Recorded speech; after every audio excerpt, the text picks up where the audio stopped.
welcome. How are you today, pal? Okay? Hey, Chris, can you hear me okay? I sure can, Matt. Let me hear what's on your mind now. Fire away. I know this is probably hard for you because you have kids. I respect you and all that stuff. And, I'm not for the whole gun control. I own 3 guns myself, You got to have 3 guns. You got to have 3 guns, Matt? How about 1 gun? You got to have 3?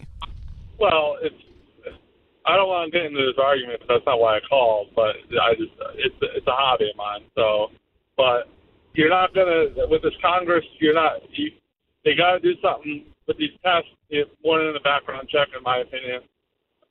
With this Cruz kid, the defense attorneys, and let me explain.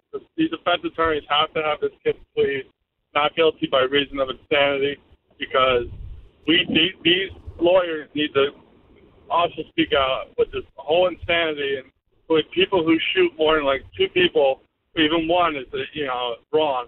But with like 2 or 3 more victims, it ain't right. It's like there's something mentally wrong with shooting more than a certain amount of people. It's just going into anywhere. It doesn't matter, a mall, a school. Well, we know it's wrong, but what difference does it make if she pleads insanity or not, the defense attorney?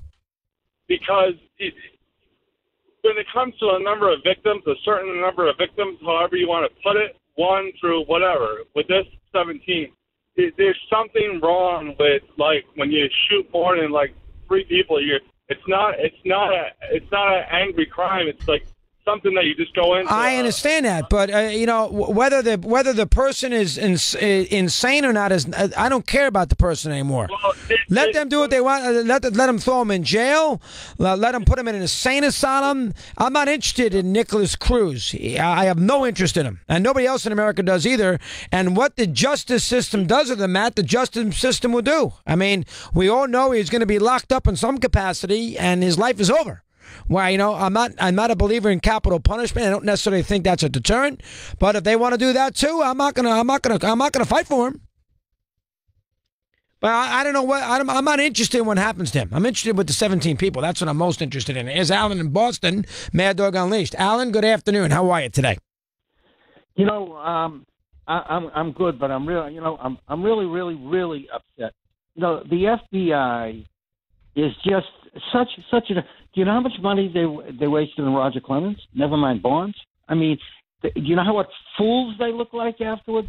You know what they did in Boston? They let a gangster by the name of Whitey Bulger go for 20 years selling drugs and murdering people, then put him on the number 1 FBI wanted list and went and pretended to look for him in the 15 years and never did. And finally they found him. Half these people are in jail, by the way. This is the FBI. This is a disgrace. They knew. They had warnings. I mean, I just saw on television one of the FBI, we'll do an investigation. Maybe maybe we should apologize. It's a disgrace. And I'm going to tell you a quick story, Mad Dog. I was once in a restaurant waiting for a friend of mine. I was sitting at the bar, and I'd gone to school with this guy. He was an FBI agent. So the week before, he made a big splash in the newspaper because he raided a guy that I also went to high school with, who was taking bets on football games. And I mean, the least likely guy that he probably he would never had a water pistol, never mind a gun. So I said to him, gee, wouldn't you think you would have spent better time going in, and raiding somebody with drugs or something else? So he looked at me, he says, well, let me ask you a question.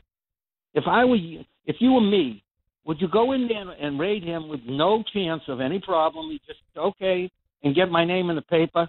Or go in and try and raid somebody selling drugs and get a shot at? He said, well, I chose the latter, and you know what?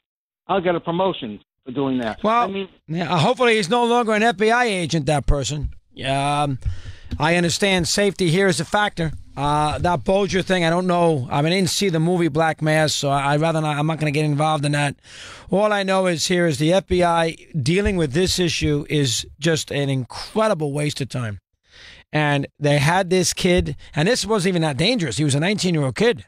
All they had to do is do a little legwork, do good detective work. Anybody would have. I know they get 1 million of these tips, and I know it's difficult to investigate every single one of them. But this is twice, and all they had to do is look at his Instagram account. That's all they had to do. Send a guy to his house and knock on his door. And if nothing else, investigate it. Keep an eye on them. Scare them. Talk to the Foster family. I mean, do something, please. I mean, do something.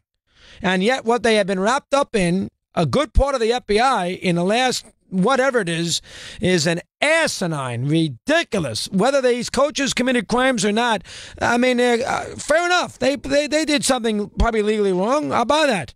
But I mean, I'm sure Chuck Person and the Arizona coach and this, that, and the other, and I'm sure I'm sure the line is long, and I'm sure it's nasty and it's ugly, but it's not. It's just not that important. It really isn't. You're not going to get a lot of nobody's going to jail for 50 years. Now, unless they laundered money, millions of dollars, but they're not going to jail for a million years. They're not going to jail. I mean, Victor Connie didn't go to jail. They spent all that time and effort on Victor Connie with the steroid factory. Oh, my God, years and years. And all that manpower. What did they get out of it? Exactly. They didn't even get a drug plan for Major League Baseball. Jose Canseco got that. They didn't even get that. They did not even get a drug plan for the sport. Selig was embarrassed by Congress investigating Canseco. And he said, you know what? I don't care about the Player Association putting a drug plan in. That's what occurred, and that is why there's a steroid plan in baseball. It's got nothing to do with Bonds or the FBI. Zero. Yet the FBI wasted everybody's time for years and years and years. And Bonds is going to have his uniform retired on August 11th, for crying out loud. This is the same thing. I can't defend. I mean, gee whiz, guys, come on. You don't have to be a genius to figure out that if you're getting people who are concerned calling you up on your tip line and you say, you know, we better investigate this. Don't worry about Chuck Person. Let's get the guy investigating Chuck Person. Go to Miami, investigate this. 9 in front of the hour, continuing on Mad Dog Unleashed.